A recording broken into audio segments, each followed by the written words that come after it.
Hey, hi, everyone who's ready to paint a moon. Me, I'm ready to paint a moon. Let's do it.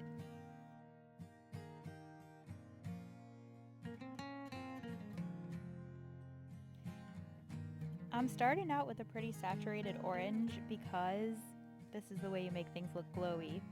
You do some saturation around the edges and you get lighter and lighter as you go towards the middle. And this is so funny because I know I already explained this earlier, but at this stage I was still thinking that I wasn't going to have to make it dark around the moon, but I'm going to have to make it dark around the moon. So we'll get to that later, but it's because you can't really have things looking really bright and light and glowy without some pretty heavy contrast around it. And I thought that the pale purple there was going to be enough contrast, but as I kept looking at it, I thought, you know what? I don't think so.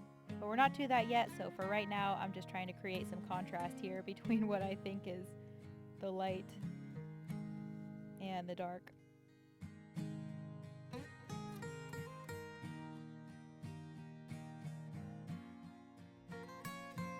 Oh, and in case that was unclear, by contrast I do mean the contrast between light and dark. You really can't have a bright light without the dark. And we all know this. Like, think of trying to look at a glow stick. Think of cracking a glow stick in the middle of the day in the bright shining sun, and you know exactly what I mean, because you can't see anything. You have to go run into a closet and shut the door, and then, oh my gosh, it's glowing so much! You have to bring it into the dark to be able to see the light. I'm pulling some really light green for this Luna moth. I'm going to be painting over it and over it and over it, but we're starting with the light green because why not? In a couple of the earlier videos, I was talking about painting details with a round brush and how you have to go really lightly. That means just not putting very much pressure down on the page at all, just very, very light. Just barely touch it. And I was thinking about how it still won't do nice details if the consistency of the paint is wrong. So I just wanted to share that with you too, because I talk a lot about fat over lean, and you have to have more paint than water as you go. So you start with a very watery dilution, right? And then the next layer has a little less water, a little more paint, and then the next layer has a little less water, a little more paint, and so on, right? However, if you're going to be painting details, your paint has to have enough water in it at least to be able to go smoothly across the page, I find. Because otherwise, I suppose you could paint some fine details with a lot of rough texture, but that just sounds like, I don't know, man, that doesn't sound like fun to me. If that's your style and you develop that, I am mystified and admiring. But my pro tip is make sure there's enough water in your paint that it's not getting all chalky and weird on you while you're trying to do your fine lines, because that just sounds like a recipe for frustration, if you ask me. Oh, also, what was I doing back there? I was scrubbing along the sides, the edges of the moon to make it look a little blurry. That's what I was doing, because when things are glowing, they're looking a little blurry. So I was starting to go off in that direction, but we've got miles and miles to go.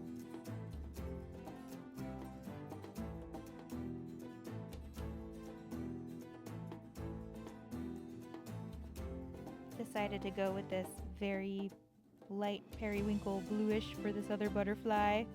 We'll see if that sticks or not as we continue to paint over things a million times, but you gotta start somewhere, you know?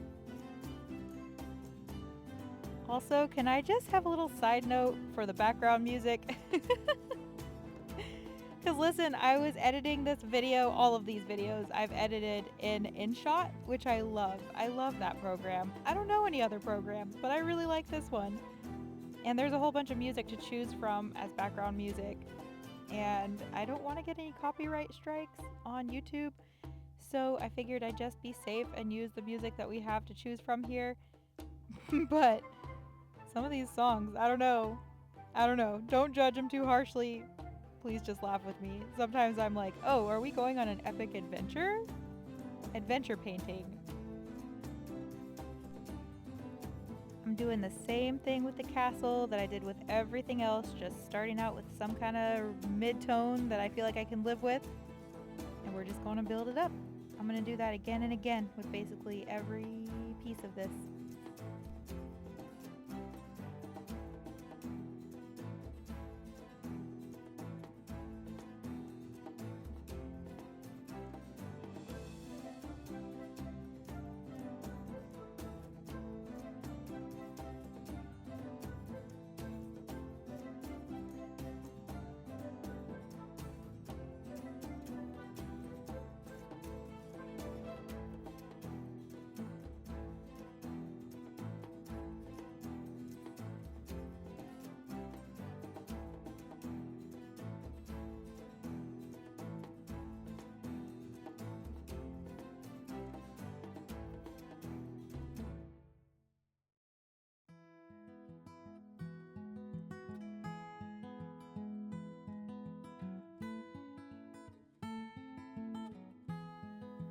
Don't forget to spray your gouache down every now and then, or else it'll get all dry and weird. And then sometimes you might need to take a palette knife or a butter knife or a toothpick or something and mix it up. Mix all the water into it so that the consistency is right again. Don't do what I'm doing here. Don't overload your brush. Oh my goodness, the number of times I have lazily overloaded my brush. Look at that. What a mess. Absolutely not. Nope. Wait, what am I doing? What am I doing here? Am I not gonna wash it? Absolute mad woman at this point. I have no idea. Am I really just gonna paint with that? Okay. You know what? I said there's no rules in art, and apparently I meant it. But you know what? I really do like what this lavender is doing in terms of bringing light into this. In the last one, I was focused a lot more on darker values, and this is bringing in some lighter values. So I'm doing the opposite of what I did in the last video where I was talking about finding the darker values in the places that are underneath things, right? So this time I'm looking at the areas that are underneath nothing. I'm looking for scales. I'm looking for, whenever I'm working with this lavender, to try to bring some light into the situation over here. As a matter of fact, let me put our reference photo over here in the corner in case it helps.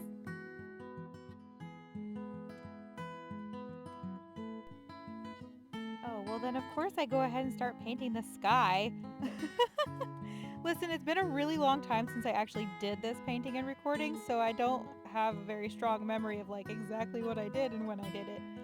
So as I'm doing a voiceover here, it's kind of hilarious because it's news to me too, everybody! Oh, this would be a good time to talk about the color temperature of these blues again, because remember that one time I was saying we want to choose different color temperatures for the blue of the sky versus the blue of the tree and the crow, so that we can have some differentiation there, because otherwise it's going to get real confusing. So this is a colder blue, I think. I think that the crow and the tree are a warmer blue, and this is a colder blue. I don't know, argue with me if you feel like it, because I could be wrong. I'm getting a little loopy. But anyway, they're different blues, and that's the point. And it helps because I can make this really, really dark, and I won't lose my crow or my tree.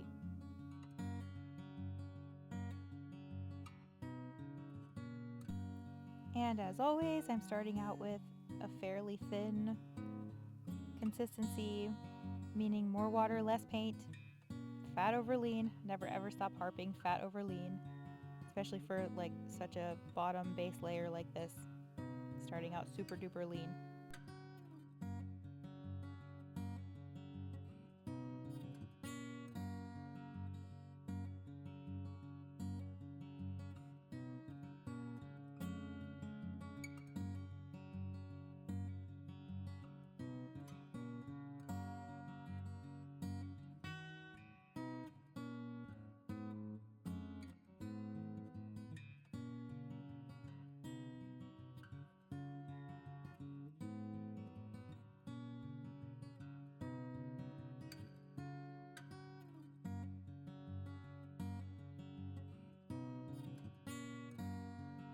See, this is where it's handy that we've already done a base layer with a very light blue and light yellow and everything, because when I go in with this darker, more opaque situation, I've got some guidelines, and that really helps.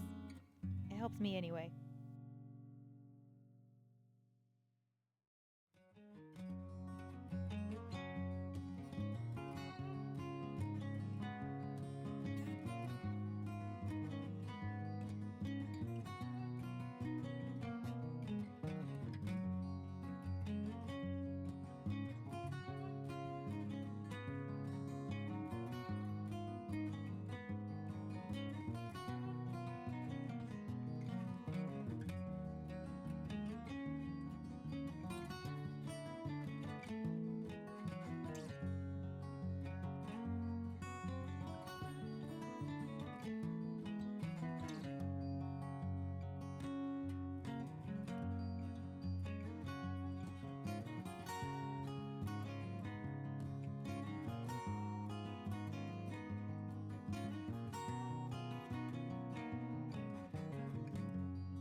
I really like this part because bringing in such an opaque and dark color is really defining where everything is. I can really see the teacups, I can see the mushrooms, I can see where everything's really supposed to be.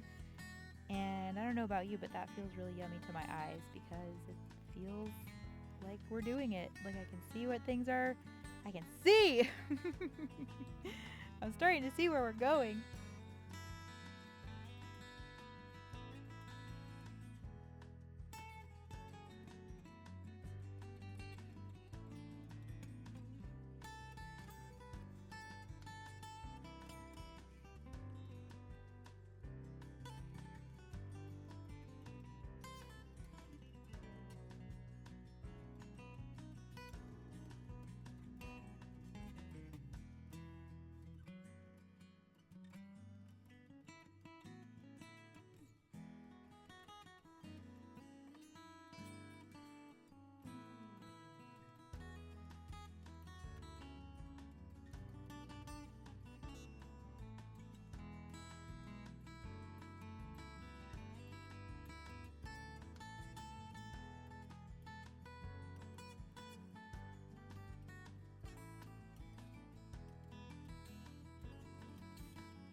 And then sometimes I lay down some pigment and I'm like, whoa, that's really dark.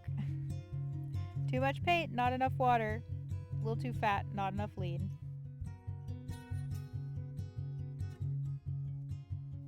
But that's okay, no need to panic. We're just gonna scrub it around a little. And now that I dropped off so much of that pigment in that one spot right there, I know that my brush is not holding as much pigment as it was before, so it was really safe to go ahead and put that little bit of delicate paint in that very skinny spot between the dragon's antlers and in these other small spots. So I'm just kind of leaving this very dark spot until I've got that part done, and then I'll go try to scrub it out a little more. You'll see me actually use that spot that's got a little bit too much pigment as if it is part of my palette, and I'm gonna borrow paint from it like it's a little paint splotch that I'm from my palette that I'm using. Okay, now I'm gonna get some water on my brush so I can come over and dab at this a little bit to try to pull some of this pigment up because it was a bit too much for me for right now.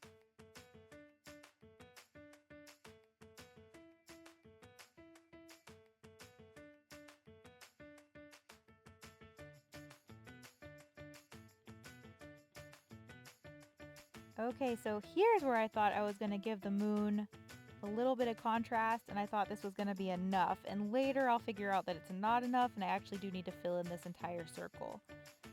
But for now, I started with this little bit here because I thought that it would be, you know, like a circle around the moon that's glowy, but it's still not quite enough contrast. I really don't think it is.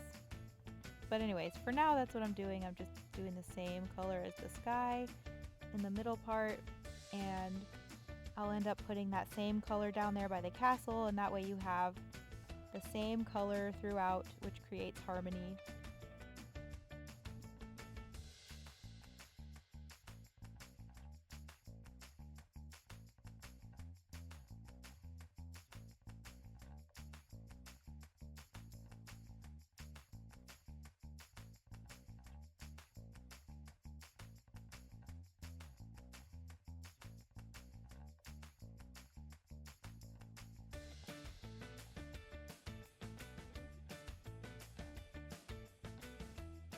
Once again, I'm just building it up, just continuing to build it up.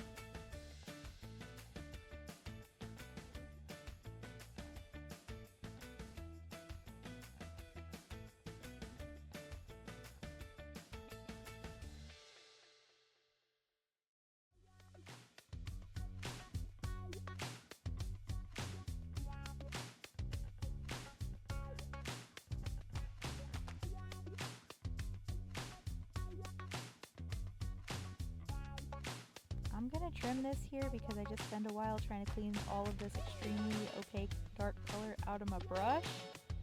So just know that it took a little while to clean, longer than it looks like. But you don't have to like sit here and watch me do that, that's silly.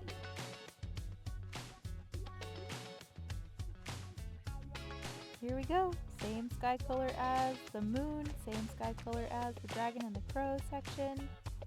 You like how I totally spaced out and forgot to put the sky color under the tree? Don't worry, we'll get to it later.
Oh, thank goodness. I decided to quit being lazy and use a palette knife.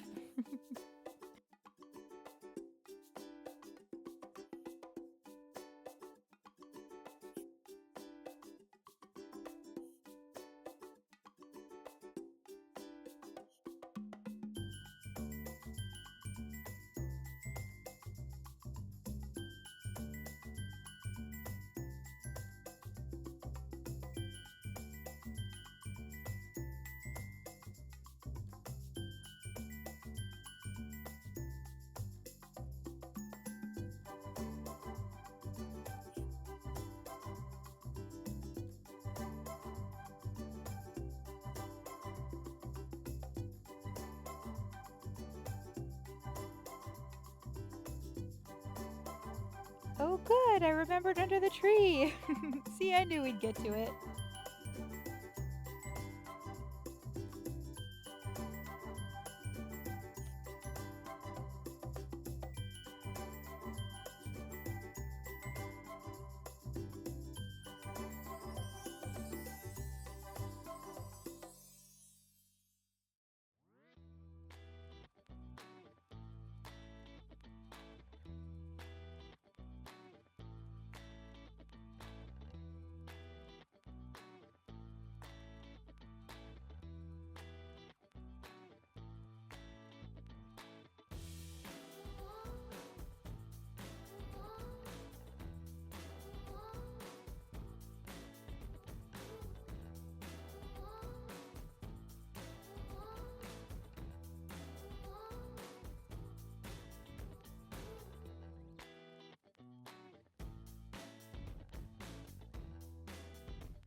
Gotta build it up. Gotta build it up. Always and forever building everything up. Okay, because truly I did not realize there were vocals in this song at all. I really tried to just get songs that were only instrumental. This one's like mostly instrumental, no words, so... And now I'm being distracting by commenting on it. Which is always a shock to me. And then I'm like, it's too late. I can't replace all the music. Sorry, friends. I did my best.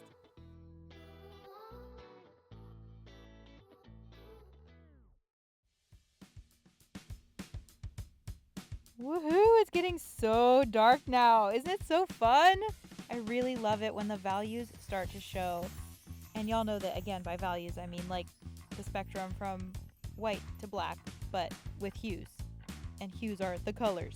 Does that make sense? I find color theory really easy to understand once you get it, but really difficult to explain. Even though it's really not an extremely difficult concept at all. It's just getting really dark, and it's great.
sincerely hope that you are painting, because if you're not painting, this might be really boring. You're just watching me fill things in. That's really all I'm doing. It can get a little tedious once you know what you're doing and you've just got a whole bunch of almost like busy work to get done. But then it pays off in the end. It really does. It just takes a while. Art takes time. One of my many mantras.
And now that this has had some time to dry while we were working on the other piece, I can continue to build this one up while all the paint in the middle dries.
Alright, well this seems like as good a spot to stop as any for now. But never fear, I will see you in the next one. Later, taters.